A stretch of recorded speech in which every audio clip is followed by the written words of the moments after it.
வணக்கம். இந்த பலன்கள் அனைத்தும் ஆண் பெண் இருபாலர்களுக்கும் பொருந்தும். துலாம் ராசிக்காரர்களாகிய உங்களுடைய ராசியின் அதிபதியும் அஷ்டமாதிபதியுமாக இருக்கக்கூடிய சுக்கிரன் ராசிக்கு 8ஆம் இடமான அஷ்டமஸ்தானத்தில் ஆட்சிபலம் பெறுகிறார். இந்த பிரபஞ்சத்தில் எந்த தேசத்திலிருந்தாலும் துலாம் ராசிக்காரர்களாகிய உங்களுக்கு ஆட்சிபலம் பெறக்கூடிய ராசியின் அதிபதியின் அமைப்பால் பணம் மலை போல் குவியக்கூடிய யோகங்கள் கிடைப்பது உறுதி. இது நடந்தே தீருமென்று சொல்லக்கூடிய வகையில் எந்தெந்த விஷயங்கள் அமைந்துள்ளன என்று ஆழமாகவும் துல்லியமாகவும் தெள்ளத்தெளிவாகவும் ஆராய்ச்சி செய்து பார்ப்போம்.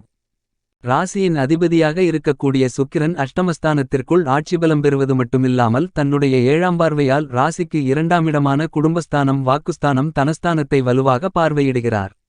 எனவே பொருளாதார ரீதியான சிரமங்கள் பெருமளவில் சுமூகமாக தீர்வு காணக்கூடிய யோகங்கள் உங்களுக்கு மிகவும் பலமாக கிடைக்கிறது. வருமானங்களை உயர்த்திக் கொள்ளக்கூடிய பல நல்ல சந்தர்ப்பங்களையும் ராசியின் அதிபதி அஷ்டமத்தில் ஆட்சிபலம் பெற்றிருந்தாலும் உருவாக்கிக் கொடுக்கிறார். சுக்கிர பகவானின் ஆட்சி வீடு ரிஷபம் ராசி மற்றும் துலாம் ராசி என கருதப்படுகிறது. இந்த 2 இடங்களிலும் ஆட்சிபலம் பெற்று அதீத பலத்துடன் சஞ்சரிப்பார். மேலும் சுக்கிரனின் உச்சவிடாக மீனம் ராசி கருதப்படுகிறது. உச்சம் பெற்று சஞ்சரிப்பதை விட ஆட்சிபலம் பெற்று சஞ்சரிக்கும்போது அனைத்துவிதமான செயல்களிலும் புதிய வாய்ப்புகளை உருவாக்குவார். சுக்கிரனை பொறுத்தமட்டில் 9 கிரகங்களிலேயே சுகாதிபதியாக இருக்கிறார். சுக்கிர பகவானுடைய அனுக்கிரகம் இருந்தால் வாழ்க்கையில் சுகபோகங்களோடு சொகுசாக செல்வ செழிப்புடன் வசதி வாய்ப்புகளுடன் பல விஷயங்களில் அதிரடியான மாற்றங்களையும் முன்னேற்றங்களையும் பெறுவதற்கான யோகங்கள் உண்டு. சுக்கிரன் உங்களுக்கு உச்சத்திலோ அல்லது ஆட்சிபலம் பெறும்போது பல்வேறு வகைகளில் அதிர்ஷ்டயோகங்கள் உங்களை தேடி வருவதற்கான வாய்ப்புகளை உருவாக்கிக் கொடுக்கிறார். அந்த வகையில் 2024 மே மாதம் 20ஆம் தேதி முதல் ஜூன் மாதம் 13ஆம் தேதி முடிவதற்குள் ஆட்சிபலம் பெற்று மிகவும் பலமாக சுக்கிரன் பயணிக்கிறார். எனவே பணப்புழக்கங்களை குன்று போல் குவிக்கக்கூடிய யோகங்கள் உருவாகிறது. இது நடந்தே தீருமென்று சொல்லக்கூடிய வகையில் எந்தெந்த விஷயங்கள் அமைந்துள்ளன என்று ஆழமாக ஆராய்ச்சி செய்து பார்ப்போம். சுக்கிரன் ஆட்சிபலம் பெற்றிருப்பதால் பணவரவுகளை அதிகரிக்கக்கூடிய வகையில் வருமானத்தை உயர்த்திக் கொள்ளக்கூடிய வகையில் நல்லபல அதிர்ஷ்ட முன்னேற்ற வாய்ப்புகளையும் யோகங்களையும் நிறைந்து கொடுப்பார் சுக்கிரன். இப்படிப்பட்ட ஒரு அமைப்பில்தான் இப்போது சுக்கிரன் தன்னுடைய சொந்த ராசியான ரிஷபம் ராசியில் ஆட்சிபலம் பெற்று 9 கிரகங்களிலேயே முழுமையான சுபகிரகமான தோஷமற்ற கிரகமான குருவுடன் சேர்க்கை பெற்று பயணிக்கிறார். சுக்கிரன் குருவுடன் சேர்க்கை பெற்று பயணிப்பது மிகப்பெரிய அளவில் வரவேற்கத்தக்க மிகச்சிறந்த அமைப்பாக கருதப்படுகிறது. எப்போதும் சுக்கிரன் ஒரு கிரகத்துடன் இணையும்போது மாறுபட்ட பலன்களை அள்ளிக் கொடுப்பார். சுக்கிரனுடன் இணைந்தால் சுபத்துவபாதையில் அதீதமான வளர்ச்சிகளையும் முன்னேற்றங்களையும் உங்களுடைய வாழ்க்கையில் நிறைந்து கிடைப்பதற்கான யோகங்கள் உருவாகும். பல சுப நிகழ்வுகளில் ஏற்பட்டிருந்த தடைகள் உடைத்தெறியப்படும். அனைத்திலும் சிறப்பான வளர்ச்சிகளும் முன்னேற்றங்களும் நிறைந்து கிடைப்பதற்கான யோகங்களை பலமாக சுக்கிரன் ஏற்படுத்திக் கொடுப்பார் என்பது மட்டுமில்லாமல் மே மாதம் 20ஆம் தேதி முதல் ஜூன் மாதம் 13ஆம் தேதி வரை பல கிரகநிலைகளுடன் சுக்கிரன் இணைந்து பயணிக்கிறார். ஏனெனில் இந்த காலகட்டத்தின் துவக்கத்தில் சூரியனுடனும் 24ஆம் தேதிக்கு பிறகு புதன் பகவானுடனும் இணைந்து சஞ்சரிக்கப் போகிறார். சந்திரனும் இந்த இடைப்பட்ட காலகட்டத்தில் உச்சம் பெற்று வலுவாக சஞ்சரிப்பார். இந்த மாதிரியாக பல கிரகநிலைகளுடன் இணைந்து சஞ்சரிக்கிறார் சுக்கிரன். ஆளுமையும் அதிகாரமும் கொண்ட ராஜகிரகமான கிரகங்களின் பிறப்பிடமான சூரியனுடன் இணையும்போது ஆளுமையும் அதிகாரமும் கொண்ட உயர் பதவிகள் உங்களுக்கு வீடு தேடி வரும். அரசியல் சார்ந்த வேலைகளிலும் மிகப்பெரிய அளவில் அதிரடியான மாற்றங்களை சந்திப்பதற்கான சூழ்நிலைகள் உருவாகிறது. புத்திகாரகரான புதனுடன் சுக்கிரன் இணைந்து சஞ்சரிக்கும்போது புதாதிபத்யோகம் மிகவும் வலுவாக கிடைக்கும். இதைவிட சுக்கிரன் சந்திரனுடன் இணைந்து சஞ்சரிக்கும்போது கண்டிப்பாக 2½ நாட்கள் சஞ்சரிப்பார். அந்த காலகட்டங்களில் பணப்புழக்கங்களை மலை போல் குவிக்கப் போவது உறுதி என்று சொல்லக்கூடிய வகையில் உங்களுடைய சிறு முயற்சி கூட நிரந்தர வருமானங்களை உருவாக்கிக் கொடுக்கக்கூடிய வகையில் இருக்கும். திட்டமிட்ட பணிகளை தடங்கலில்லாமல் சிறப்பாக செய்து முடிக்கக்கூடிய யோகங்களும் நிறைந்து கிடைக்கக்கூடிய வாய்ப்புகளை உருவாக்கிக் கொடுப்பார். இது கண்டிப்பாக வரவேற்கத்தக்க ஒரு அமைப்பாக கருதப்படுகிறது.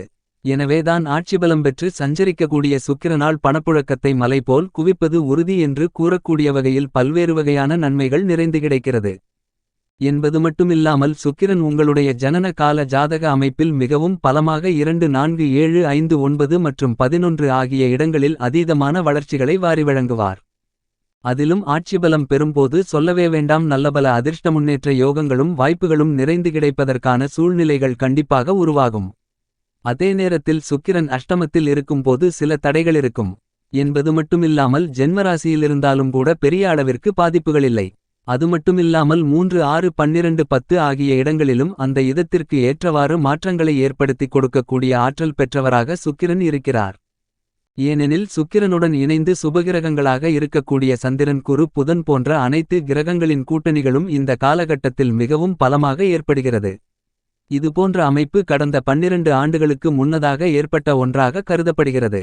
எனவே 12 ஆண்டுகளுக்குப் பிறகு அபரிவிதமான சுபகிரக நிலைகளின் சேர்க்கை என்பது மிகப்பெரிய அளவில் மாற்றங்களையும் முன்னேற்றங்களையும் அதிரடியான வளர்ச்சிகளையும் உருவாக்கி கொடுக்கக்கூடிய மிகச்சிறந்த அமைப்பாக கருதப்படுகிறது. மேலும் சுக்கிரன் தன்னுடைய 7ஆம் பார்வையால் விருச்சிகம் ராசியை பலமாக பார்வையிடுகிறார். எனவே பல அதிரடியான மாற்றங்கள் உருவாகக்கூடிய யோகங்களும் உண்டு. சுக்கிரனுக்கு சமகிரகமாக செவ்வாயும் குருவும் இருக்கின்றனர். ஆனால் குருவின் பார்வையில் சுக்கிரனை பகைகிரகமாக பார்க்கிறார். செவ்வாய் சுக்கிரனை சமகிரகமாக பார்க்கிறார். இருப்பினும் சுக்கிரனுடைய பார்வையில் பகைகிரகமென்று சொன்னால் அது கண்டிப்பாக சூரியனும் சந்திரனும்தான் என கருதப்படுகிறது. சூரியனையும் சந்திரனையும் பகைகிரகமாக சுக்கிரன் பார்த்தாலும் கூட சந்திரன் சுக்கிரனை சமகிரகமாக கருதுகிறார். புதன் பகவானை பொறுத்தமட்டில் நட்புகிரகமாக சுக்கிரனுக்கு இருக்கிறார். அதேபோன்று சனி ராகு கேதுவிருக்கும் சுக்கிரன் நட்புகிரகமாக இருக்கிறார். இது மிகப்பெரிய மாறுபட்ட பார்வையாக கருதப்படுகிறது. எனவேதான் சூரியன் சந்திரனுடன் சுக்கிரன் இணையும்போது மிகப்பெரிய அளவிலான மாற்றங்களை ஏற்படுத்தி கொடுக்கக்கூடிய யோகங்களை சுக்கிரன் உறுதி செய்கிறார் என்பது மட்டுமில்லாமல் தனித்து இருப்பதை விட கிரகங்களின் சேர்க்கையால் மிகப்பெரிய மாற்றங்கள் உருவாகும். சுக்கிரன் தனித்து இருப்பதை விட குரு தனித்து இருப்பதை விட கிரகநிலைகளால் ஏற்படக்கூடிய இணைவு உங்களுடைய வாழ்க்கையில் மிகப்பெரிய அளவிலான மாற்றங்களை ஏற்படுத்தும் என்பது யதார்த்தமான உண்மையாக கருதப்படுகிறது.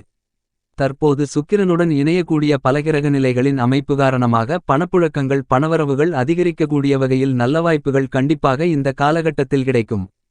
மற்ற கிரகங்களின் அமைப்பு எப்படியுள்ளது என்று இன்னும் சற்று அதிக அளவில் ஆழமாக ஆராய்ச்சி செய்து பார்ப்போம். ராகு மீனம் ராசியில் இந்த சுக்கிரப்பெயர்ச்சி காலகட்டத்தில் முழுமையாக பயணிக்கிறார். கேது கன்னிராசியில் பயணிக்கிறார். குரு முழுமையாக ரிஷபம் ராசியில் பயணிக்கிறார்.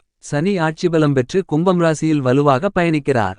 செவ்வாயை பொறுத்தமட்டில் மீனம் ராசியில் 31ஆம் தேதி வரையிலும் அதன் பிறகு ஆட்சிபலம் பெற்று சொந்த ராசியான மேஷம் ராசியில் பயணிக்கப் போகிறார். புதன் பகவான் 24ஆம் தேதி முதல் சுக்கிரனுடன் இணைந்தும் 2024 ஜூன் மாதம் 9ஆம் தேதி முதல் தன்னுடைய சொந்த ராசியான மீனம் ராசியில் ஆட்சிபலம் பெறுகிறார்.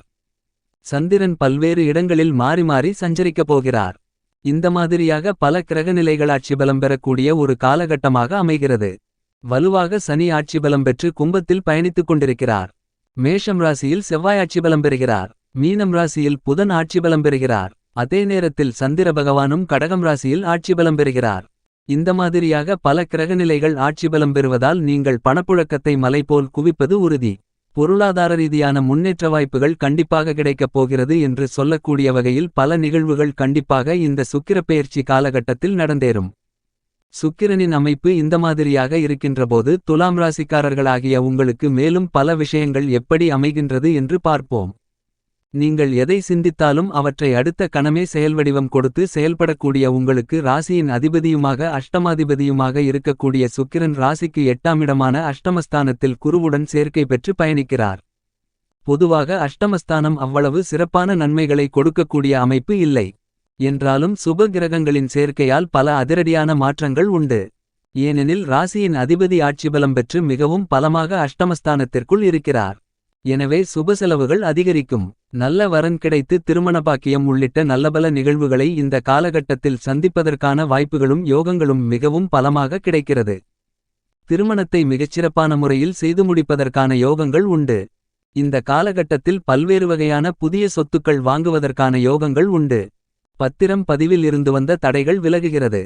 உத்தியோகம் ரீதியாக நீங்கள் கேட்டும் கிடைக்காத சலுகைகள் இந்த காலகட்டத்தில் கிடைப்பதற்கான வாய்ப்புகளும் யோகங்களும் உண்டு. மீண்டும் பணியில் இணைவதற்கான வாய்ப்புகள் பணி நீக்கம் செய்யப்பட்டவர்களுக்கு இந்த காலகட்டத்தில் கண்டிப்பாக இனிதாக கிடைக்கிறது. புதிய வேலைவாய்ப்புகள் உள்ளிட்ட பொருளாதார ரீதியான முன்னேற்றங்களை பெறக்கூடிய விதத்தில் பணங்களை மலை போல் குவிக்கக்கூடிய வாய்ப்புகள் இந்த காலகட்டத்தில் ராசியின் அதிபதியான சுக்கிரன் ஆட்சிபலம் பெற்று சஞ்சரிப்பதால் கொடுக்கிறார். எனவே இந்த சந்தர்ப்பத்தை துலாம் ராசிக்காரர்களாகிய நீங்கள் கண்டிப்பாக பயன்படுத்திக் கொள்ளுதல் சிறப்பு. அஷ்டமஸ்தானமென்றாலும் விதிவிலக்காக கருதப்படுவதால் ராசியின் அதிபதி பல்வேறு வகைகளில் அதிர்ஷ்டயோகங்களை அள்ளிக் கொடுக்கிறார். எனவே இந்த சுக்கிரப்பெயர்ச்சி மட்டுமில்லாமல் இனிவரக்கூடிய 2, 3, 4 பெயர்ச்சிகளில் அதீதமான வளர்ச்சிகள் கண்டிப்பாக துலாம் ராசிக்காரர்களாகிய உங்களுக்கு உண்டு. தொழில்துறையில் நல்ல வளர்ச்சிகள் கிடைக்கும். கலைத்துறை அரசியல் துறையில் மக்கள் மத்தியில் செல்வாக்கு கிடைக்கும். நீங்கள் எதிர்பார்க்கக்கூடிய உயர் பொறுப்புகள் உங்களை தேடி வருவதற்கான யோகங்கள் உண்டு. துலாம் ராசிக்காரர்களாகிய உங்களைப் பொறுத்தமட்டில் உடல் ஆரோக்கிய தொல்லைகளிருந்தாலும் அற்புதமான மன மகிழ்ச்சிகளை பெறக்கூடிய வகையில் பல சுப நிகழ்வுகளை இனிதாக சந்திப்பதற்கான யோகங்களை ஏற்படுத்திக் கொடுக்கிறார். மாணவ மாணவியரின் கல்வியில் முன்னேற்றங்கள் உண்டு. விவசாயம் சார்ந்த பணிகளில் நல்ல வளர்ச்சிகள் கிடைக்கும். கால்நடை வளர்ப்பில் புதிய மாடு ஆடு வாங்குவதற்கான யோகங்கள் இந்த காலகட்டத்தில் மிகவும் பலமாக கிடைக்கிறது. மேலும் சாதகமாக மாற்றிக்கொள்ள கண்டிப்பாக நீங்கள் வியாழக்கிழமை விரதமிருந்து வராகி அம்மன் ஆலயம் சென்று தீபங்களை ஏற்றி வழிபாடு செய்யுங்கள்.